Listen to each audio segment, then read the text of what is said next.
Hi, this is Eddy. So today, let us explore, is it possible to save $1 million?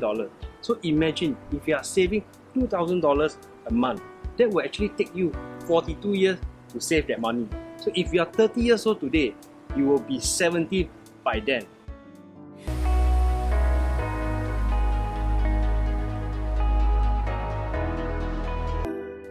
So is there a better way to do it? Let's explore in today's video. So we have already understand that putting aside $2,000 to make your $1 million is almost impossible. And moreover, in today's living standard, putting aside $2,000 is so difficult. But today, if I were to share with you, by putting $200 aside and you're still able to make that $1 million, would that be possible? So in today's video, let me show you how you can do it. So by investing in an office, say $1 million, putting a down payment of 20%, your monthly mortgage is about $3,000 a month. So your tenant is paying $2,800. Am I right to say that by putting aside $200 every month, eventually you'll get your $1 million?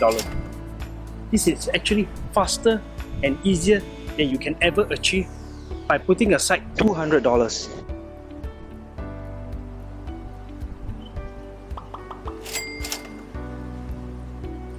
So in short, to make $1 million, first you need to borrow $1 million and learn how to manage it. So now you may have a lot of questions. Is there such thing called a B1 office? Which office should I buy? Should I set up a company to buy a commercial property? Just buy me a coffee and we can talk more. So I hope you learned something in my video today, and please remember to subscribe it, like it, and if you think it's valuable, please share it to people. Thank you very much and bye-bye.